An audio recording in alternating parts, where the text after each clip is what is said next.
rejeté par les hommes, mais choisi et précieuse devant Dieu. Oh, remarquez que lorsqu'il est parlé de Sion, il est parlé des ruines de Sion. Oh, le temple a été détruit. Le mur de Sion a été détruit. Mais Dieu a promis. Il a dit, je rebâtirai. Sion sera rebâti. Alors quand bien même Sambala vient avec ses manœuvres, il peut regarder et dire à quoi travaillent ces juifs faibles. Oui, nous sommes faibles. Mais nous savons que nous avons un Dieu qui vient en aide aux faibles et aux forts. Alors dans notre faiblesse, ce n'est pas à nous que nous regardons, c'est à lui que nous regardons. Alors lorsqu'on regarde aujourd'hui et qu'on dit à quoi travaillent ces hommes faibles,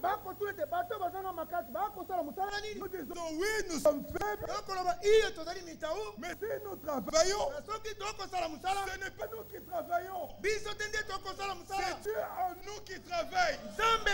Et comme c'est lui qui travaille, alors ce qu'il a commencé, il amènera à l'achèvement. Et non seulement il amènera à l'achèvement, mais tout ce qu'il fait est merveilleux. Tout ce qu'il fait est parfait. Alors aujourd'hui encore, nous ne regardons pas lui, nous ne regardons pas nous, pardon, mais nous regardons à lui. Alors il dit pierre vivante, rejeté par les hommes. Oh, mais si nous sommes rejetés par les hommes, cela n'est pas étonnant. Parce qu'ils ont rejeté la pierre.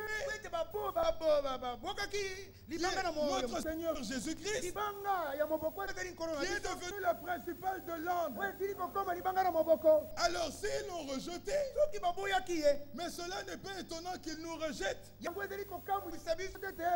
Alors là, ils ont rejeté la principale. Là, ils ont rejeté cette pierre. Cette pierre qui est la principale de l'âme. Oh, nous qui sommes pierres vivantes, nous sommes bâtis sur cette pierre qui est la principale de l'angle. Amen. Amen. Mais celui qui bâtit, c'est le Seigneur. Car il a dit, je rebâtirai. Il ne s'agit pas aujourd'hui à un homme de pouvoir rebâtir, mais il s'agit de pouvoir laisser Dieu agir. Celui qui a parlé est capable de pouvoir accomplir toutes choses. Et l'évangile que nous recevons aujourd'hui, c'est la parole de Dieu. Et la parole de Dieu, comme nous l'avons entendu, elle est puissante, elle est agissante. Cette même parole qui au commencement, lorsqu'elle a été proclamée et qu'il a été dit que la lumière soit, et la lumière fut, cette même parole que nous recevons a encore aujourd'hui la même capacité. Elle a la capacité de pouvoir transformer le croyant, de pouvoir le prendre de la puissance des ténèbres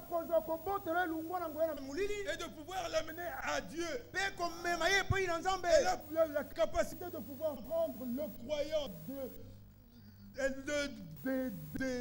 ténèbres et de pouvoir l'amener à la lumière. C'est ainsi que Dieu, notre Seigneur, sachant cela, lorsqu'il a envoyé Paul, il envoya avec l'évangile. Et Paul déclare l'évangile.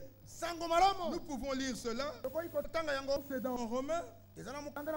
Dans Romains 1er, il dit l'évangile C'est la puissance de Dieu pour le salut de quiconque croit. Ainsi, pour nous qui croyons, cet évangile est agissant en nous. Cet évangile nous transforme. Cet évangile nous conduit vers un but, à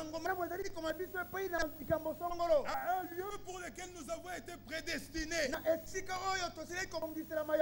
Alors, encore aujourd'hui, nous ne cesserons d'insister. Il s'agit de pouvoir laisser notre Seigneur travailler. Non seulement travailler au travers de ses serviteurs, mais aussi travailler au travers des croyants.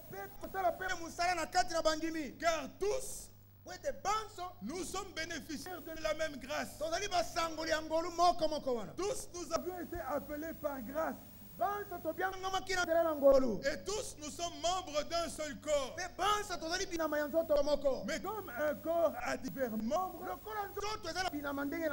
et que les membres ont différentes fonctions, de même aussi dans le corps de Christ, il y a divers membres ayant aussi diverses fonctions. Mais tous, nous appartenons à un même corps. Et ce corps, il est parfait.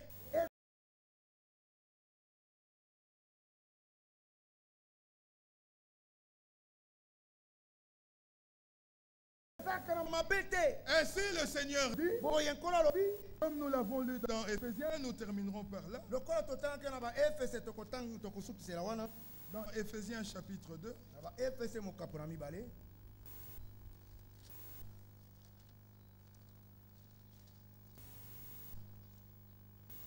Dans Éphésiens chapitre 2, au verset 4. Il dit, en lui, Dieu nous a élus avant la fondation du monde pour que nous soyons saints et irréprochables devant lui. Cela est oui et amen. Ainsi nous savons que quand bien même aujourd'hui, les pierres sont encore revêtis de poussière,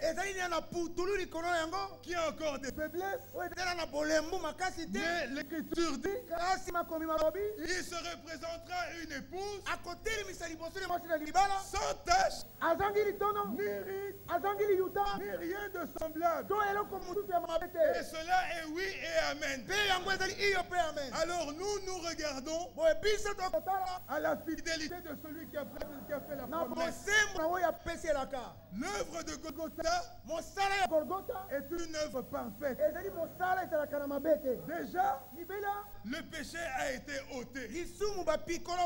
Alors aujourd'hui, nous qui sommes bénéficiaires de cette œuvre, il s'agit simplement de pouvoir regarder Dieu en œuvre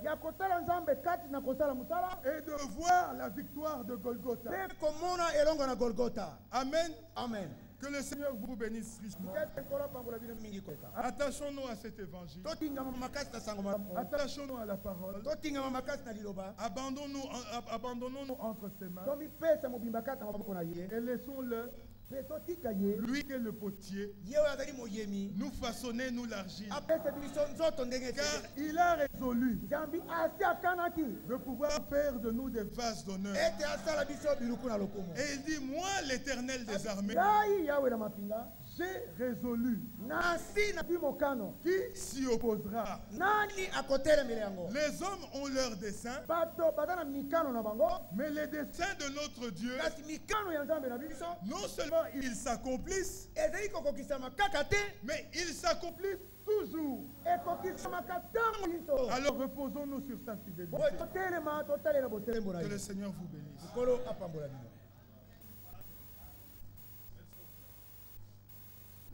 Lèvons-nous, abandonnons-nous à lui. Dans la prière, que nous le laissons lui agir au travers de nous. Prions ensemble.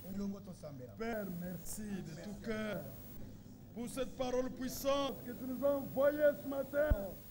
Au nom de Jésus-Christ, notre Sauveur. Amen. Veuillez vous asseoir.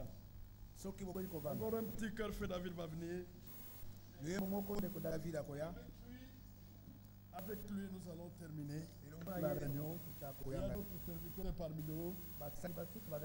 Ceux qui pourront être avec nous dimanche pourront aussi parler pour adresser les paroles de foi. Que Dieu soit loué. Mon frère Yves, merci. Que Dieu te bénisse. Notre amour et nos prières nous accompagneront partout. Amen. Chantons le 184. Page 51. 51.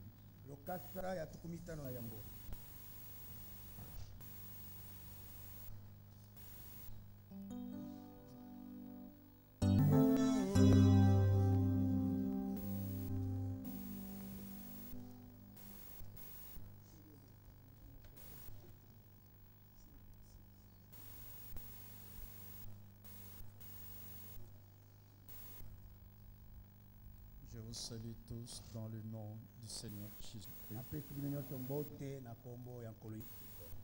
Je vous souhaite aussi les meilleurs pour cette année nouvelle. Que l'œuvre de Dieu, comme nous l'avons entendu, qu'il fait conformément aux promesses de sa parole, soit expérimenté par chacun dans cette dernière phase de l'histoire du salut. Il est écrit dans Jérémie au chapitre 51, au verset 10, l'Éternel manifeste la justice de notre cause. Venez et racontons dans Sion l'œuvre de l'Éternel notre Dieu. Il s'agit de son œuvre. Et c'est en écoutant la parole de l'Évangile que nous pouvons arriver à la connaissance de ce que Dieu fait. Il s'agit de ce qu'il fait par sa grâce, comme nous l'avons entendu. Quand ce sont les paroles des hommes, nous pouvons entrer en connaissance, je ne sais pas, de ce que les hommes peuvent faire par les pratiques religieuses ou autres. Mais nous avons besoin d'entendre Dieu lui-même dans sa parole nous faire connaître ce qu'il s'agit au sujet de son œuvre. Dans Colossiens chapitre 1, le verset 3 et aussi 4 et 5, nous rendons grâce à Dieu, le Père de notre Seigneur Jésus-Christ, et nous ne cessons de prier pour vous, ayant été informés de votre foi en Jésus-Christ et de votre amour pour tous les saints, à cause de l'espérance qui vous est réservée dans les cieux, et que la parole de la vérité, la parole de l'évangile, nous a précédemment fait connaître. Quand il s'agit de la parole qui annonce, nous écoutons. Tango likambo eza elobo esakolami tozali koyoka Mais que ce soit la parole de la vérité. kasi ete yango ezala liloba ya solo Pour que nous puissions prêter l'oreille. po ete tokoka kofungola litoi. Il s'agit de la parole de l'évangile. likambo ezali ya liloba ya sango malamu Mais quand nous écoutons kasi ntango tokoyoka la parole de l'évangile, liloba ya sango malamu d'abord, quel évangile? yambo sango malamu Quand nini nous lisons Romains chapitre 1, wana totangi baroma mokapo na liboso nous lisons ceci, totangi likambo oyo verset 1 bolongo ya liboso jusqu'à 3. kino misato. Paul, serviteur de Jésus-Christ, Paul mosali ya yesu kristo appelé à être apôtre, abiangami ete azala ntoma mis à part abowatiami pembeni pour annoncer l'évangile de Dieu mpona kosakola sango malamu ya nzambe qui avait été promis sango oyo esilaki auparavant kolakama kalakala de la part de Dieu kowuta na nzambe par ses prophètes na nzela ya basakoli na dans ye les saintes écritures na kati na makomi masanto et qui concerne son mpe fils, oyo ezali koloba na ntina ya mwana na né ye de la postérité de David selon la oyo chair. abotami libota ya dawidi na ndenge na Le mbomoto. verset 4 dit molongo na mine elobi et déclaré fils de Dieu mpe atatolami mwana ya nzambe avec puissance na nguya selon l'esprit de sainteté engebene molimo na bosanto par sa résurrection d'entre les morts, na nzela na lisekwa na ye kati na bawa Jésus-Christ notre Seigneur. ye yesu kristo nkolo na biso.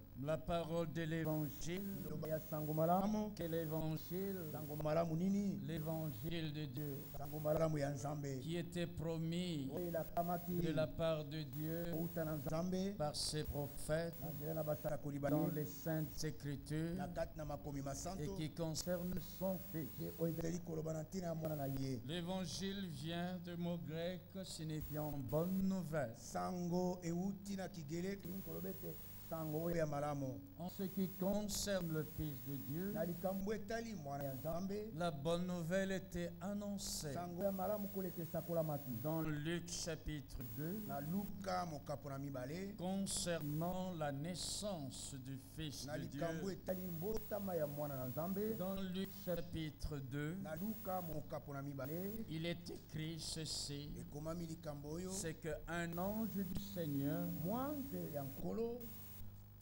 avait dit au berger, au verset 10 alobaki na babate na bapate molongo na zomi et 11. mpe zomi na moko Mais l'ange leur dit, kasi mwanze ayebisaki bango ne craignez point, bobanga te soko moke car je vous annonce une Jambi. bonne nouvelle nakosakwela bino sango moko ya malamu qui sera pour tout le peuple oyo ekozala mpona libota mobimba le sujet d'une grande joie. ntina to likambo ya esengo monene. Entre parenthèses, totelema mwa moke quand David pouvait exprimer le bonheur, ntango dawidi akoki c'est kosalisa une polele joie bolamu ezali esengo de celui à qui ya moto oyo Dieu impute la justice nzambe sans les heures. akotatola ete azali sembo na C'est kozanga vraiment la mitala. bonne nouvelle.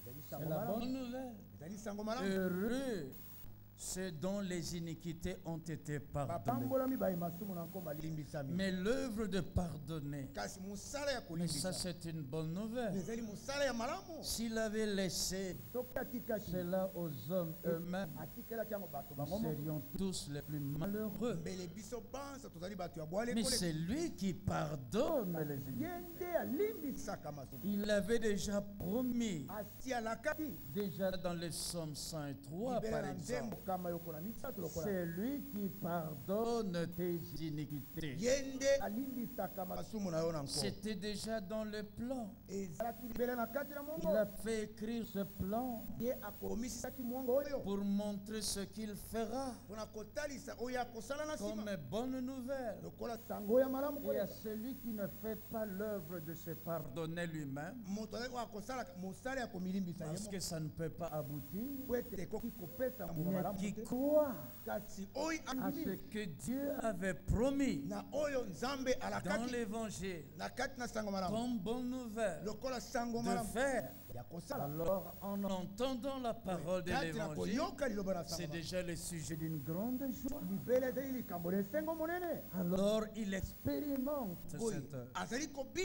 Il ne regardait pas lui, parce que lui n'avait rien fait. Mais il regarde à celui qui a fait cela, selon sa promesse, que c'est lui qui pardonne des iniquités. Vous vous souvenez de Luc 7?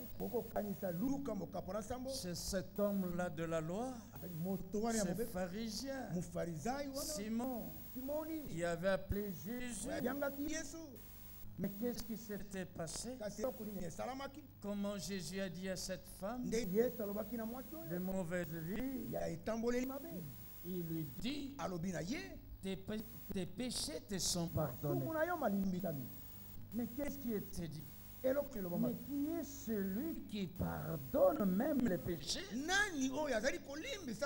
Mais c'est celui-là qui avait promis de pardonner les péchés. Jéhovah de l'Ancien Testament et Jésus dans le Nouveau Testament. La bonne nouvelle concerne le Fils de Dieu.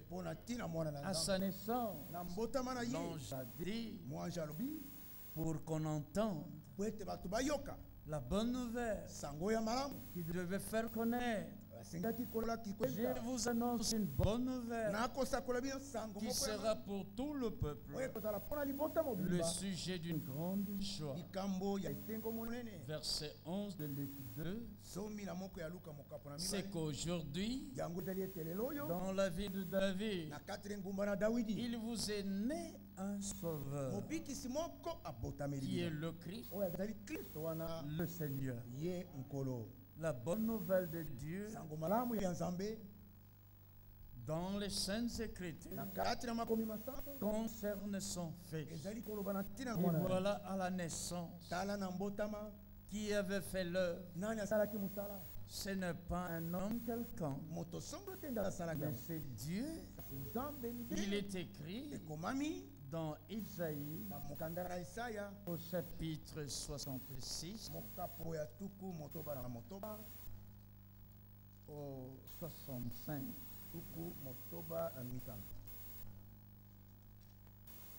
Là, nous trouvons écrit ceci. Isaïe, qu'est-ce que je dis? C'est le chapitre 66, oui. Verset 7. Ou bien prenons directement le verset 9. Ouvrirai-je le sein maternel?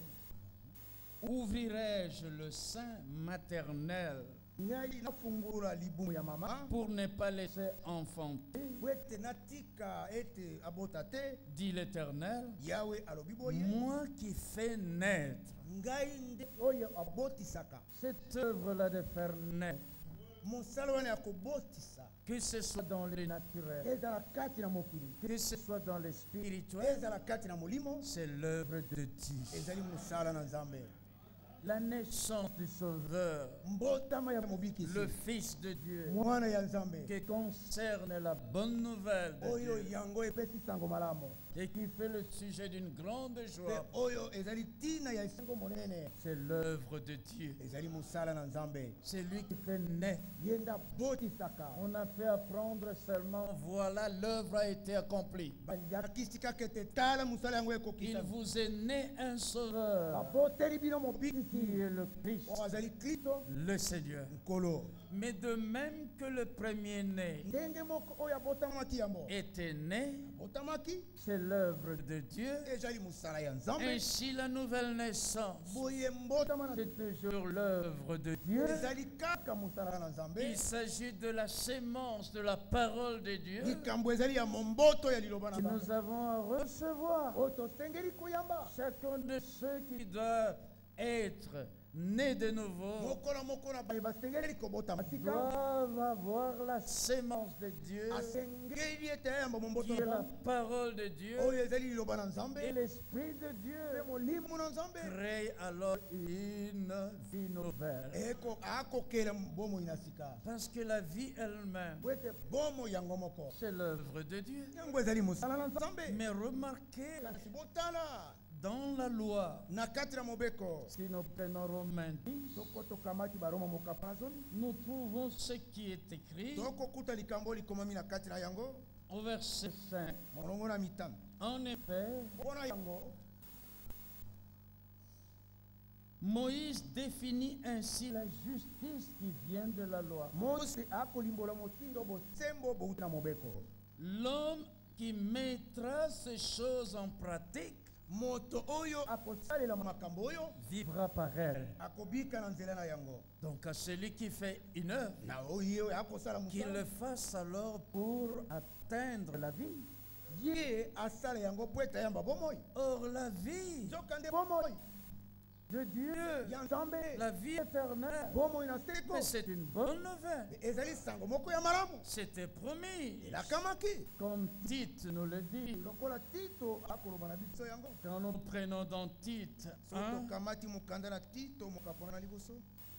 Tite chapitre 1, versets 1 et 2, Paul, serviteur de Dieu et apôtre de Jésus-Christ, pour la foi des élus de Dieu et la connaissance de la vérité qui est selon la piété,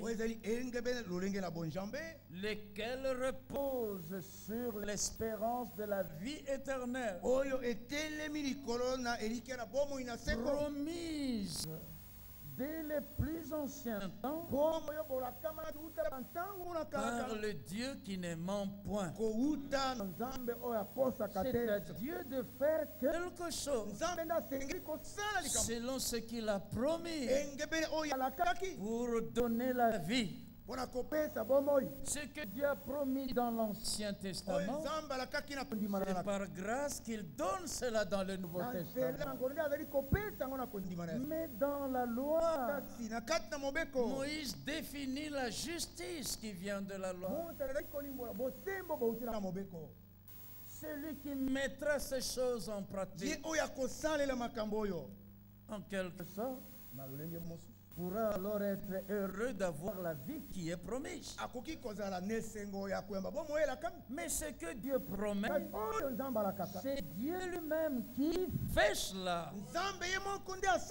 Ce qu'il promet, il le donne aussi. Et cela par grâce.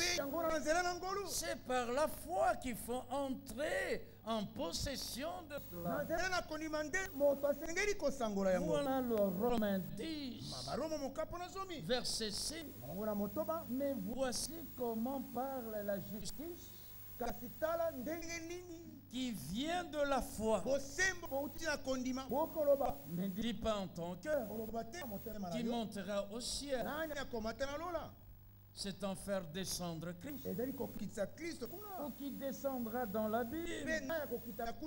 C'est faire remonter Christ d'entre les morts. Verset 8. Que dit-elle donc? La parole est près de toi, dans ta bouche et dans ton cœur. Or, c'est la parole de la foi que nous prêchons. C'est par la foi qu'on peut entrer en possession de la vie éternelle promise par Dieu. Le salut promis par Dieu, c'est par la foi. La justice qu'il a promis, c'est par la foi en Jésus-Christ. Mais par la loi, cela n'est pas possible. Dieu nous a donné la vie éternelle. Et cette vie est dans son Fils. C'est lui qui a le Fils. A la vie. Celui qui n'a pas le Fils de Dieu n'a pas la vie. Et comment peut-il être heureux? Comme dans Luc 10, cet homme riche, malgré tout ce qu'il avait, mais il ne pouvait pas sentir en lui qu'il avait la vie éternelle. Il est venu à Jésus. Bon maître, que dois-je faire à celui qui fait une œuvre? Le salaire est invité. Mais qu'est-ce que je dois faire pour hériter la vie éternelle? On ne peut pas hériter la vie éternelle en faisant quelque chose. Parce que la vie éternelle est une promesse. Et on hérite des promesses. Bien-aimé frère comme Isaac, vous êtes enfant de la promesse. Vous êtes héritier des promesses divines. Et les héritiers, comme Romains 4 que nous avions lu, les sont par la foi. Romains chapitre 4, depuis le verset 13. En effet, ce n'est pas par la loi que l'héritage du monde a été promis à Abraham ou à sa postérité. C'est par la justice de la foi. Car si les héritiers le sont par la loi, la foi est vaine et la promesse est anéantie. Verset 16. C'est pourquoi les héritiers le sont par la foi,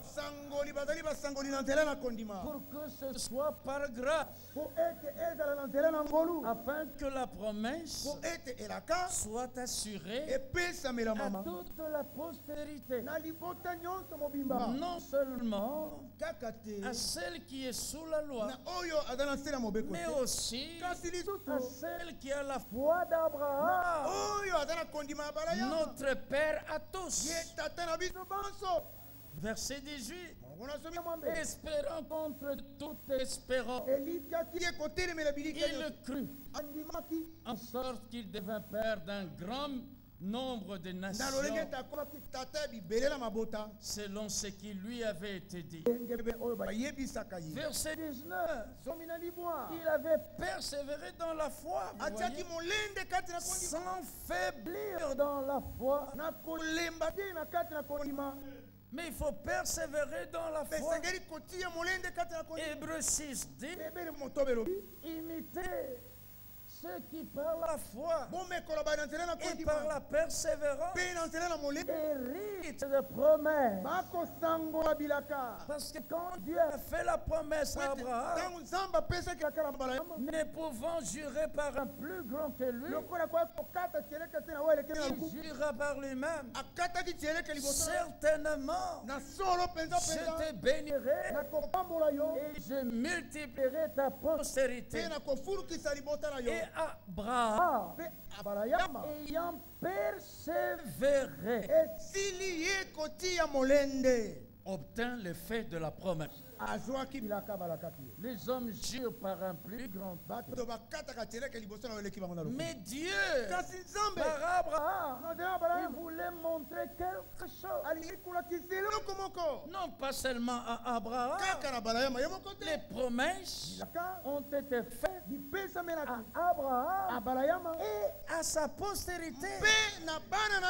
Et si vous êtes à Christ, vous êtes donc la postérité d'Abraham, héritier selon la promesse.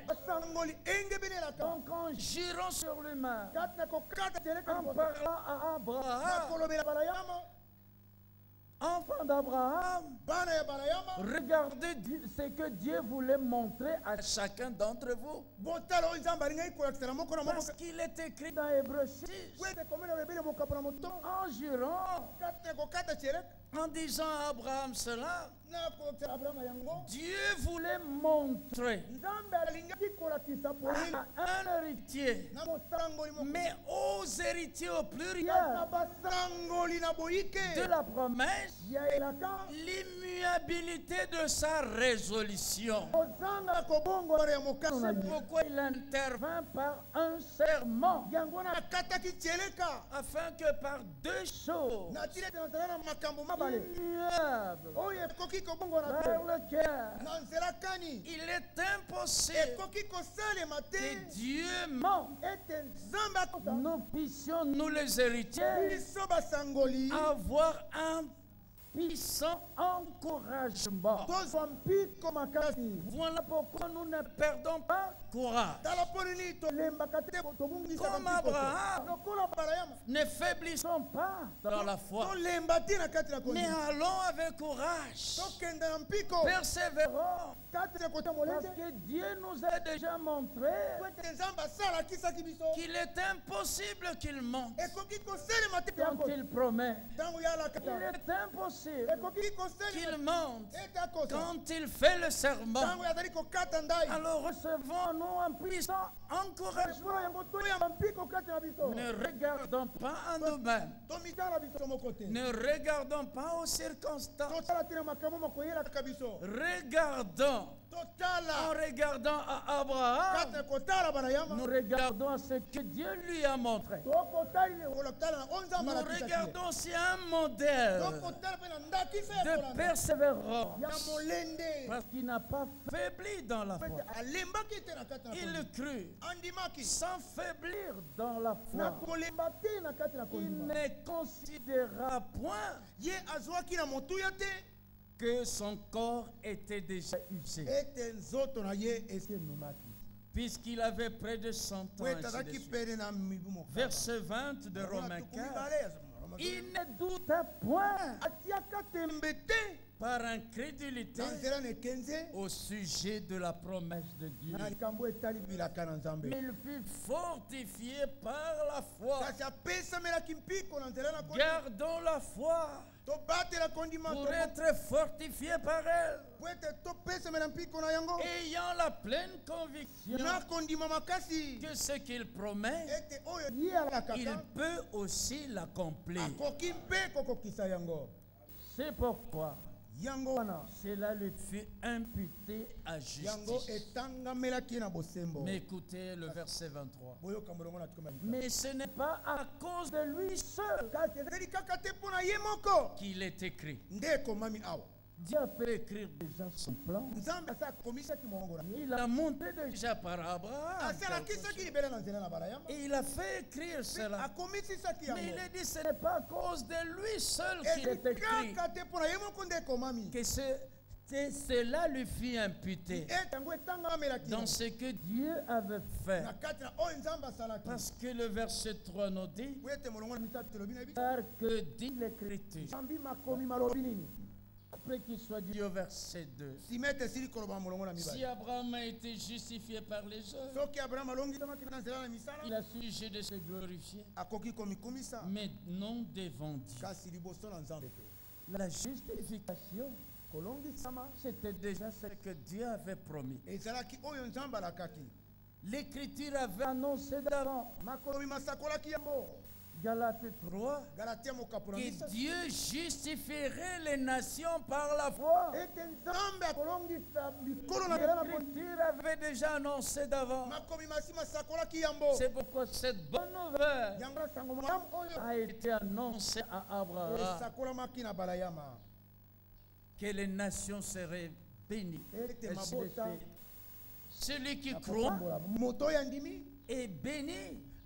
Avec Abraham, le croyant. Comme Abraham crut à Dieu, ceux qui croient sont fils d'Abraham. Car que dit l'Écriture? Abraham crut à Dieu et cela lui fit imputer à justice.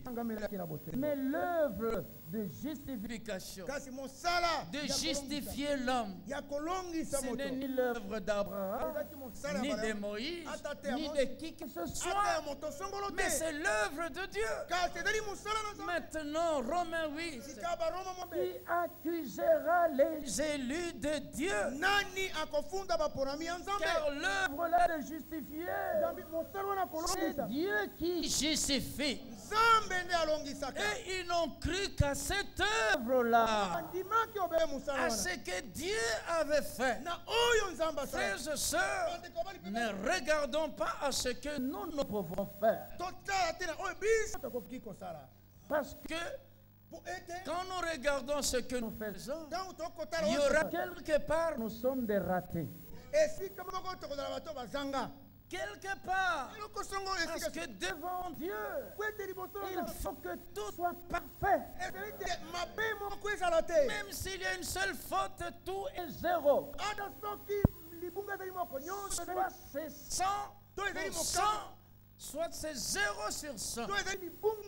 Dieu, il n'y a pas de 20%. Soit c'est tout OK, soit c'est rien. C'est pourquoi avec la loi, quand on regarde Hébreux 10 par exemple, au verset 1, il est écrit, en effet, la loi qui possède du nombre de biens à venir et non l'exacte représentation des choses, écoutons la suite, ne peut jamais par les mêmes sacrifices qu'on offre perpétuellement chaque année, amener les assistants à la perfection. Les assistants, ce sont des hommes. Ce sont des hommes qui rendent le culte. Ils font quelque chose, apporter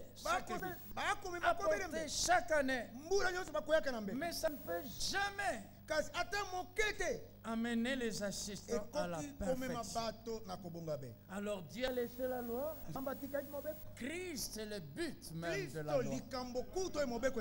La loi était comme un pédagogue pour conduire à Christ.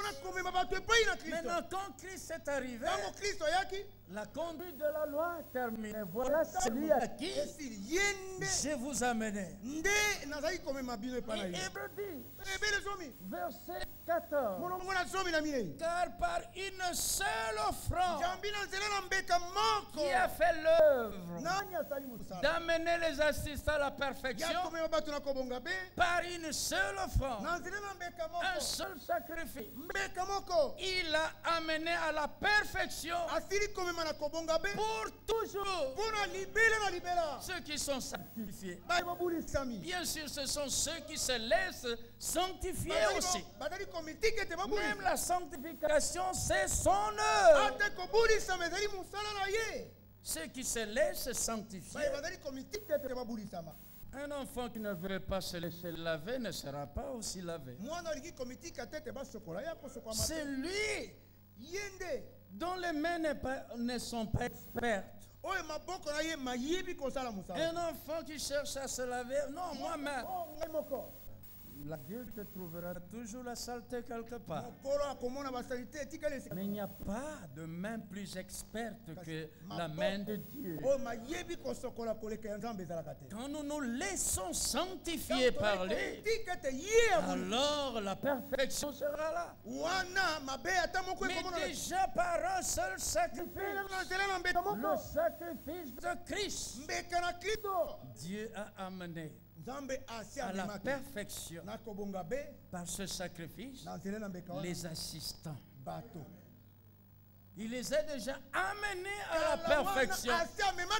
Mais maintenant, l'œuvre qui a été commencée, il continue de l'accomplir. Philippiens 1:6. Paul dit ceci. Je suis persuadé que celui qui a commencé en vous cette bonne œuvre la rendra parfaite pour le jour de Jésus-Christ. Parce qu'il ne peut qu'atteindre son but. Ici nous voyons, quand vous suivez même cela,